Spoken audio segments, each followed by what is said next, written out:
मित्रों, अज्ञे जी जो हमारे हिंदी साहित्य के महत्वपूर्ण लेखक है, उनकी एक कहानी है कलाकार की मुक्ति। एक कलाकार जो बहुत सुंदर मूर्तियाँ बनाता है और स्त्रियों की मूर्तियाँ बनाता है, और जब वो इतनी सुंदर मूर्तियाँ बनाता है तो कला की देवी उसके ऊपर प्रसन्न हो जाती है और प्रसन्न होकर उसे वरदान देती है कि भाई मैं इस स्त्री को जीवंत कर रही हूँ। और जब वो देखता है कि उसके सामने बैठी हुई मूर्ति जीवंत खूबसूरत स्त्री में तब्दील हो जाती है, तो सोचता है कि ये क्या हो गया।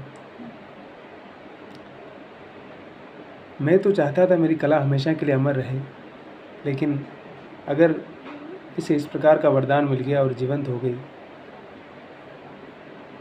तो ये तो फिर खत्म हो जाएगी एक दिन। तो उसने देवी से कहा कि आप अपना वरदान वापस ले लीजिए, मुझे वरदान नहीं चाहिए और मैं चाहता हूँ कि मेरी कला इसी तरह से अजर अमर रहे और मुझे इस तरह की जीवंतता की ज़रूरत नहीं है। और वो उस मूर्ति को तोड़ फोड़ के नष्ट कर देता है। फिर बाद में सोचता रहता है कि क्या हुआ, तो आखिर कलाकार कहाँ रहता है। अज्ञे का कहने का आशय है कि वो हमारे भीतर रहता है। हम बार बार उसको बाहर ढूंढने की कोशिश करते हैं और वहीं पर हम असफल हो जाते हैं, क्योंकि ये जो कलाकार है जिसका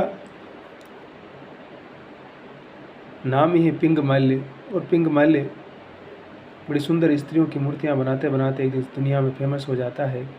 और पिंग माल्य की तन्मयता और उसकी उस समर्पण से देवी प्रसन्न हो जाती है और उस पिंग माल्य से बोलती है कि तू जो कुछ तेरे पास है मैं सब कुछ तुझे समर्पित करती हूँ, अब तू क्या चाहता है बोल। पिंग माल्य कांपने लगा। उसके दर्शकों ने अधिक से अधिक अतिरंजित की कल्पना की थी, लेकिन आज उसे सब कुछ मिल गया। और जब उसे सब कुछ मिल गया तो वो सोच रहा है कि ऐसा कैसे हो गया मेरे साथ। और इस सोच और इस विचार के अंदर वो बार बार इस बात को समझने और समझाने लगा। क्या समझाता है, जैसे किसी ने उसे तमाचा मार दिया हो, ऐसे सहसा पिंग माल्य 2 कदम पीछे हट गया। स्वर को यथासंभव सम और विकल्प बनाने का प्रयास करते हुए उसने कहा, तुम यहाँ बैठो। रूप से पुनः उसी पीठिका पर बैठ गई जिस पर से वो उतरी थी। उसके चेहरे की ईषत स्मित कक्ष में चांदनी बिखेरने लगी। जिस मूर्ति को बनाया था उसको जीवंत कर दिया, क्योंकि उसको वरदान दे दिया था कला की देवी ने। दूसरे दिन पिंगमाल्य का कक्ष नहीं खुला। लोगों को विस्मय तो हुआ, लेकिन उन्होंने मान लिया कि कलाकार किसी नई रचना में व्यस्त होगा। सायंकाल जब धूप फिर पहले दिन की भांति कक्ष के भीतर वायुमंडल को रंजित करती हुई पड़ने लगी, तब देवी अपरोदिता ने प्रकट होकर देखा कि पिंगमाल्य अपलक वहीं का वहीं खड़ा है और रूप से जड़वत पीठिका पर बैठी हुई है। इस अप्रत्याशित दृश्य को देखकर देवी ने कहा, ये क्या देखती हूँ पिंगमाल्य, मैंने तो तुम्हें अतुलनीय सुख का वरदान दिया था। पिंगमाल्य ने मानो सहसा जाकर कहा, देवी आपने क्या किया, क्यों? मेरी जो कला अमर और अजर थी उसे आपने जरा मरण के नियमों के अधीन कर दिया। मैंने तो सुख भोग नहीं मांगा, मैं तो यही जानता आया कि कला का आनंद चिरंतन है। अब जब सुंदर स्त्री में तब्दील कर दिया तो जाहिर सी बात है कि वही चाहती थी कि कलाकार उस स्त्री के साथ संभोग करेगा, सुख आनंद लेगा, लेकिन वो कहता है कि नहीं, मुझे वो नहीं चाहिए। मैं तो अपनी कला को अजर अमर करना चाहता हूँ।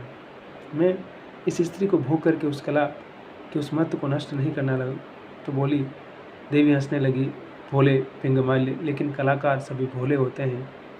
तुम ये नहीं जानते कि तुम क्या मांग रहे हो या कि क्या तुम्हें मिला है जिसे तुम खो रहे हो, किंतु तुम चाहते हो। और विचार करके देख लो, मैं तुम्हारी मूर्ति को फिर जड़वत किए जाती हूँ, लेकिन रात को उसे पुकारोगे तो उत्तर न पाकर अधीर हो उठोगे। कल मैं आकर पूछूंगी, तुम चाहोगे तो कल मैं फिर इसमें प्राण डाल दूंगी। मेरे वरदान वैकल्पिक नहीं होते, लेकिन तुम मेरे विशेष प्रिय हो क्योंकि तुम रूप सृष्टा हो। तो कह रही कि मतलब मैं वरदान देती हूँ फिर देती हूँ, उसको चेंज नहीं करती हूँ, लेकिन तुम मेरे लिए खास हो इसलिए कुछ तुम्हारे लिए खास अधिकार दे रही हूँ। तो इस बात को भी तुम्हें समझना है। फिर देवी अंतर ध्यान हो गई। उसके साथ ही कक्ष का आलोक भी बुझ गया। पिंगमाल्य ने लपक कर मूर्ति को छू कर देखा। वह मूर्ति ही थी, सुंदर, उपयुक्त, किंतु शीतल और निष्प्राण। अब वो देखता है कलाकार विचार करके और क्या देखना, वह रूप का सृष्टा है, रूप का दास होकर रहना वह नहीं चाहता। मूर्ति सजीव होकर पेय हो जाए, यह कलाकार की विजय हो सकती है, लेकिन कला के निश्चय वह हार है। पिंगमाल्य ने एक बार फिर मूर्ति को स्पर्श करके देखा। कल देवी फिर प्रकट होगी और इस मूर्ति में प्राण डाल देगी। आज जो पिंगमाल्य की कला है वह कल एक किंवदंती बन जाएगी। लोग कहेंगे कि इतना बड़ा कलाकार पहले कभी नहीं हुआ, और वही प्रशंसा या अपवाद भविष्य के लिए उसके पैरों की बेड़ियाँ बन जाएगा।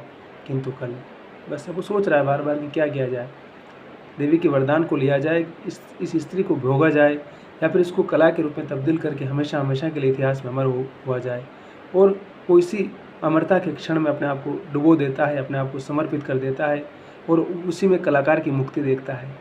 तो अज्ञे की ये महत्वपूर्ण कहानी है। अगर आप पढ़ेंगे तो बहुत सारी चीज़ें समझेंगे कि किस प्रकार से कलाकार की भूमिका क्या होती है, और कला का कितना महत्व होता है, और कला कितनी महत्वपूर्ण हो जाती है किसी भी समय में, हर समय में।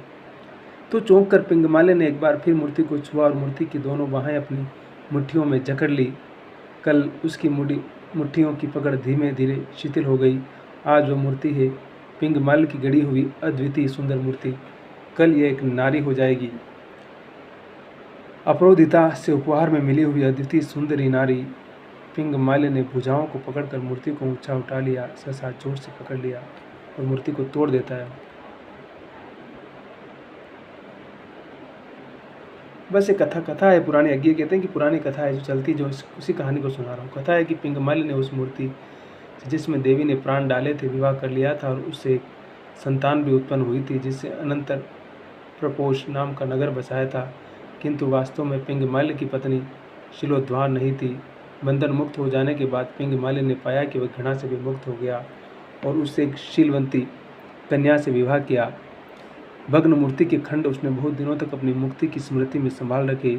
मूर्ति के लुप्त हो जाने का वास्तविक इतिहास किसी को पता नहीं चला। देवी ने भी पिंगमाल्य के लिए व्यस्त होना अनावश्यक समझा, क्योंकि कला साधना की एक दूसरी देवी हो, निष्ठावान ग्रस्त जीवन की देवी उससे भिन्न है। और पिंगमाल्य की वास्तविक कला सृष्टि इसके बाद ही हुई। उसकी कीर्ति जिन मूर्तियों पर आधारित है वो सब इस घटना के बाद ही निर्मित हुई। कह रहा है कि जब सब कुछ होने लगा तो उसके बाद ही फिर कीर्ति फैलने लगी। बस यही कहानी है। और अज्ञे वैसे भी महत्वपूर्ण कथाकार है, और कलाकार की क्या भूमिकाएं होती है, कलाकार का क्या रोल होता है, उसको लगातार डिफाइन करते रहे हैं। शब आखिर आज इतना है।